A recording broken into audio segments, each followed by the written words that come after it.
C'est le journal de Rémi Danginou. Je suis Rémi Danginou. Merci et bienvenue.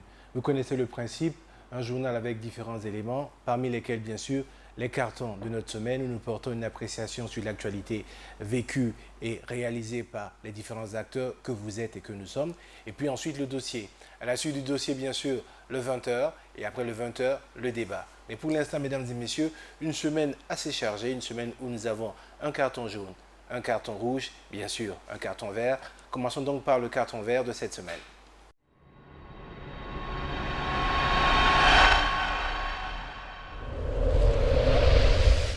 Le carton vert de cette semaine, nous voulons le donner aux candidats aux élections présidentielles. Mesdames et messieurs, ils sont 22. 22 Burkinabés ont décidé d'être candidats aux élections présidentielles. Ça fait beaucoup, vous me direz. C'est vrai, on dit il y a pléthore, mais comme on dit chez moi, trop de viande ne gâte pas la sauce. Ils sont 22 candidats. Et parmi ces 22 candidats-là, nous avons 3 dames. La question du genre, c'est peut-être pas les 30%, mais pour la première fois, nous avons 3 dames qui se présentent aux élections. Parmi ces 22 candidats, nous avons 5 candidats indépendants, parfois de véritables anonymes. Et parmi ces 22 candidats, nous avons également au moins 4 personnes qui, il y a quelques semaines de cela, quelques mois de cela, disaient que le Burkina ne pouvait être dirigé par personne d'autre que par Blaise Compaoré. Que le temps change. Aujourd'hui, ces personnes qui croyaient essentiellement que le destin du Burkina reposait entre les mains de Blaise Compaoré sont candidats aux élections présidentielles. Ça fait sourire, mais c'est la réalité de notre pays. Il s'agit entre autres, je voulais les citer, de M. Yacouba Ouedraogo, de Noël Gilbert de Bonne-Espérance Ouedraogo, de Eddie Constance Hyacinthe Kambego et de Djibril Ipene Bassolé. J'en oublie certainement quelques-uns. Mais ces messieurs-là, il y a quelques mois de cela, disaient non, il faut que l'on revise l'article 37, il faut que Blaise Compaoré soit candidat. Il y a quelque chose quand même de bon à cette insurrection qu'on a connue. C'est qu'on se rend compte aujourd'hui que le Burkina, ce n'est pas une personne et que tout le monde, y compris le président Compaoré, est mortel et que tout le monde peut apporter sa contribution à la construction de cet État-là. Voilà pourquoi aujourd'hui je dis carton vert. Quel que soit ce qui va se passer avec le Conseil constitutionnel, quel que soit ce qui va se passer en termes de résultats des élections, vous avez des Burkinabés qui ont accepté de sortir et de s'engager. Deuxième aspect de mon carton, c'est quand même qu'il fallait trouver une caution de 25 millions de francs CFA. Alors, pour taquiner mon ami ZS, j'ai regardé sur sa page Facebook, il a plus de 10 000 abonnés. Si chaque abonné, chaque fan avait mis ne serait-ce que 2500, la question était réglée pour ZS, il aurait eu les 25 millions. Donc, 25 millions, ce n'est pas si élevé que ça, parce que quand même, 25 millions pour 22 candidats, ça fait beaucoup qui ont trouvé cet argent-là. Moi, je suis content, parce que je crois fondamentalement que les Burkinabés s'assument. Et qu'aujourd'hui, en allant bien sûr de Ramou Drago et en finissant par Maurice Salvador Yamego, qui fait également partie des candidats, et que j'avais d'ailleurs oublié sur la liste de ceux qui pensaient que Blaise ne pouvait être que président du Faso, je pense qu'on a quand même du potentiel. Maintenant, mesdames et messieurs, à vous de choisir. Et sur ce point-là, j'aimerais quand même insister un instant. Quel que soit ce qui va se passer en termes de choix au niveau du Conseil constitutionnel de validité des candidatures ou pas, le seul élément qui reste, c'est votre vote. Il ne faudrait pas que ce que nous avons fait pendant ces mois, les engagements que nous avons pris, ne soient simplement perturbés, remis en cause, parce que vous aurez manqué d'aller mettre votre bulletin dans les urnes. Au final, c'est vous qui choisirez qui sera notre serviteur, je précise, qui sera notre serviteur à Kosiam pendant 5 ans, et c'est vous qui ensuite devrez le sanctionner s'il n'a pas fait le bon service. Carton vert aux 22 candidats qui donnent espoir au Burkina, parce qu'un homme, c'est bien, mais 16 millions de Burkinabés, c'est beaucoup plus, et c'est mieux. Merci. Le deuxième carton, c'est un carton jaune.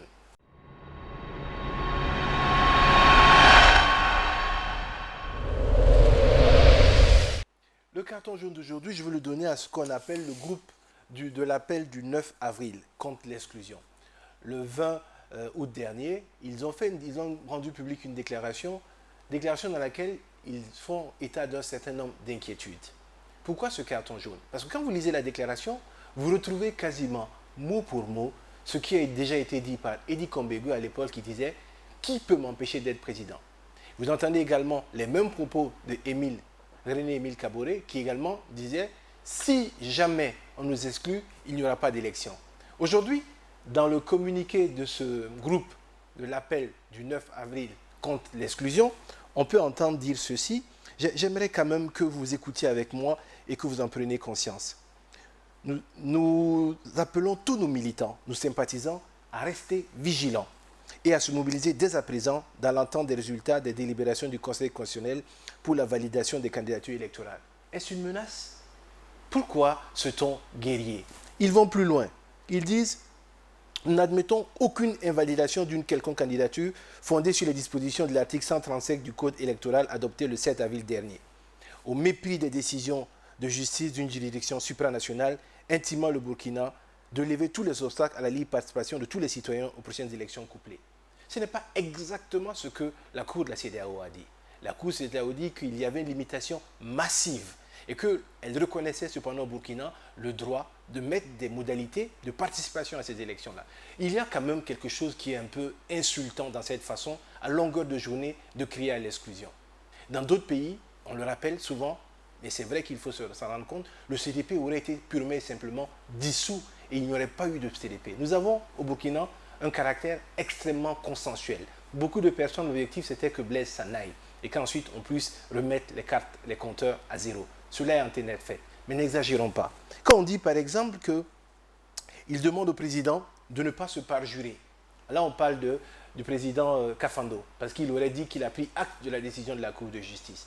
Mais attendez, messieurs, il y a quelques mois de cela, vous avez accepté le parjure du président Compaoré. Le président Compaoré qui avait promis au Collège des sages de ne pas se représenter, de ne pas modifier la Constitution, qui lors déjà des événements de Norbert Zongo avait engagé cette question-là.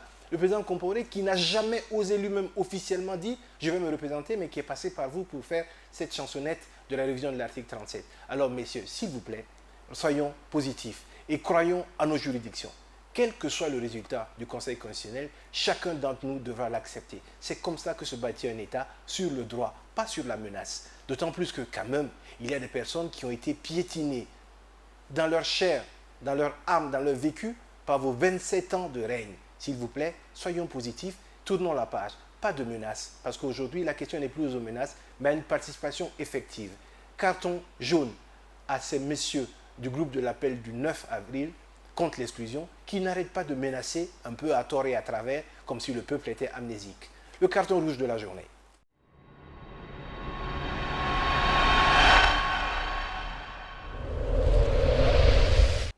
Nous allons rester dans la logique du droit. Et je vais donner ce carton rouge-là au commissaire de la CENI. Ils sont 15. 5 de la majorité, 5 de la société civile et 5 de l'opposition. Il est vrai qu'aujourd'hui, majorité et opposition au Burkina ont disparu parce que nous avons rebattu la donne et que tout est en train de se redessiner. Pourquoi je leur donne ce carton rouge qui, pour moi, est extrêmement important?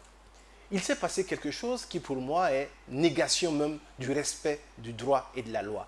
Je peux me tromper, mais dans ce cas-là, je suis éditorialiste et je donne mon sentiment que les uns et les autres pourront apprécier. La CENI a décidé, dans sa façon de lire l'article 154 alinéa 5, cet article et l'alinéa 5 dit en substance, sous peine de nullité, les listes des candidatures doivent comporter au moins un candidat de l'un ou l'autre sexe. La CENI donc a rencontré les partis politiques début août, avant donc la validation des différentes listes, et a décidé, selon son interprétation, que cela ne s'appliquait que pour les élections sénatoriales. Et qu'à partir de ce moment-là, les partis politiques n'avaient pas besoin de respecter cette disposition du code électoral. Il y a un premier fait, qui pour moi est un fait qui est purement subjectif. Je me suis dit que c'est dommage. Nous avions l'opportunité pour une fois que 52% de la population participe effectivement au niveau de la prise de possession de l'appareil de pouvoir à travers notamment ces législatives-là. On me dit, il y a le quota genre. Le quota genre, c'est 30% et ce n'est pas zébré. On peut les mettre en fin de liste, elles ne passeront pas. Vous me direz, même là, on peut mettre n'importe qui. Mais au moins, on aurait pris le soin de donner la possibilité parfois à des femmes d'apparaître sur ces listes-là. Certains partis, d'ailleurs, l'ont respecté, d'autres pas. Mais dans une rencontre assez particulière entre la CENI et les partis politiques, il a été décidé que nous ne prendrons pas compte de cela. Alors, je prends le code électoral et je regarde. Chapitre 1, section 1, ce qui concerne les missions de la CENI. Je ne vois pas dans la mission de la CENI l'interprétation du code électoral. Je ne vois pas. Je vais plus loin. Section 3, attribution de la CENI. Chapitres 14 et 15, je ne vois nulle part que la CENI, lorsqu'il y a des difficultés de compréhension d'un article du code électoral, c'est à la CENI de trancher. Nulle part, je ne vois ça. Alors je me pose une question. De quel droit, 15 personnes décident pour l'ensemble des Burkinabés dans un domaine qui n'est pas de leur compétence. On me dira, effectivement, on aurait pu passer pour d'autres moyens pour définir cela, notamment le Conseil constitutionnel, mais la CENI n'est pas habilitée à saisir le Conseil. Et la CENI étant indépendante, elle ne veut pas recourir au gouvernement, passer au niveau du Conseil. De grâce, messieurs, de grâce. Il y a quand même un enjeu qui est plus important que des questions d'ego, je dirais en guillemets, mal placées. Il y a eu, à mon humble avis, un deal entre les partis politiques et la CENI pour que cela se fasse comme cela. Quel que soit le sens de l'interprétation, il fallait simplement appliquer la loi. C'est un peu comme si, parce que je suis policier, je décide que brûler le feu n'est pas une infraction au code de la route. C'est comme si je suis policier et décide que ne pas mettre une ceinture de sécurité dans ma voiture n'est pas une infraction au code de la route. Alors que le code définit cela de belle et de bien manière. Attention messieurs, il y a eu un dépassement, à mon humble avis, de vos compétences, ce qui est extrêmement dangereux dans le cadre de l'état de droit que nous voulons créer. Il y a certes des limites dans notre texte juridique pour ce qui est de la saisine en cette question-là, et il faut qu'on en tire toutes les conséquences pour que demain, un tel élément ne se reproduise pas. Carton rouge au commissaire de la CENI. Le dossier du jour maintenant.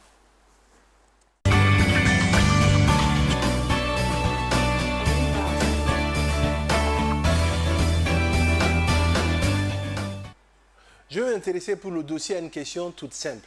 C'est la question des aménagements au niveau des infrastructures qui vont prendre encore un nouveau tournant au niveau de la ville de Ouagadougou. Début du mois, le Conseil des ministres a validé, je pense, une trentaine de milliards pour mettre en place des voies. C'est très important ces voies-là. Mais je me pose un certain nombre de questions sur lesquelles j'aimerais que vous et moi, nous ayons un petit élément de réflexion. Qu'est-ce qui détermine le choix de ces voies? Pourquoi aujourd'hui certaines voies sont totalement inachevées? Pourquoi, par exemple, certains marchés passés ne sont pas arrivés à terme, n'ont pas été exécutés? Est-ce que c'est parce que dans la procédure de mise en œuvre des marchés publics, l'État n'a pas débloqué les fonds, ou est-ce que ces fonds-là ont disparu en temps? Vous savez, j'aimerais prendre deux exemples. Celui d'abord de l'échangeur de l'Est au croisement de l'hôtel Sylvandé au niveau de l'hôtel Indépendance. Il a été confié une première fois à l'entreprise Umaru Kanazoué. On l'a publié au niveau du Conseil des ministres et puis plus rien. L'entreprise nous a dit que l'argent n'a jamais été mis à sa disposition. Je prends également aujourd'hui une voie dont tout le monde parle. Il s'agit du boulevard de Tengsoba. La section échangeur de Gunga jusqu'à Marina Market, Patte-d'Oie, a été refaite. La section Marina Market jusqu'à l'échangeur de l'Est n'a pas été refaite. Qu'est-ce qui s'est passé en temps pour que l'on puisse faire ce travail-là à moitié? Y a-t-il une moitié d'argent ou, en parenthèse, l'autre moitié a-t-elle disparu? Autant de questions que j'aimerais qu'on se pose en suivant ce reportage signé par Ibrahim Zongo. Ouagadougou, capitale du Burkina Faso, connaît ces dernières décennies une croissance exponentielle de sa population. Toute chose qui suppose un aménagement permanent des infrastructures au rythme de la croissance démographique.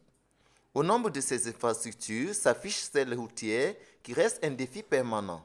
Défi que les pouvoirs publics tentent de relever depuis quelques années à travers le bitumage de plusieurs voiries de la ville.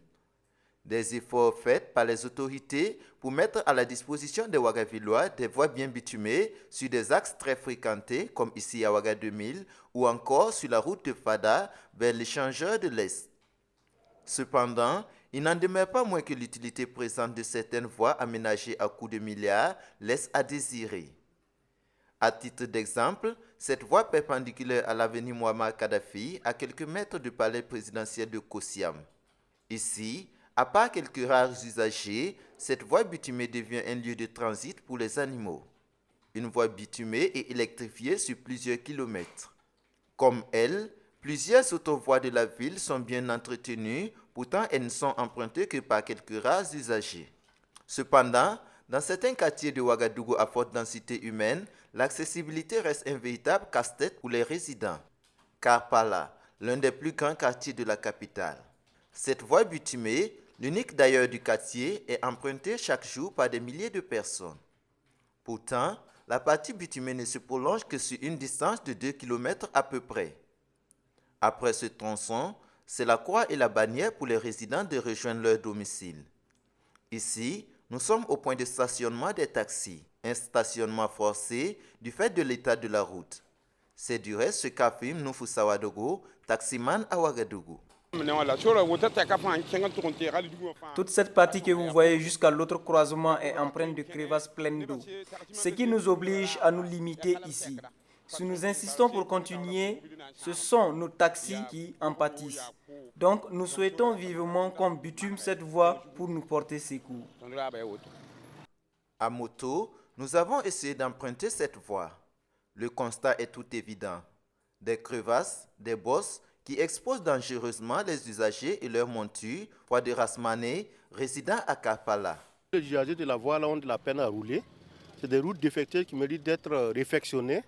Et à part le lotissement, il n'y a même pas eu de caniveau en cas de pluie. Pour accéder à nos maisons, c'est très très difficile. Et bien plus loin, menant jusqu'au cimetière de Taptenga. Taptenga justement,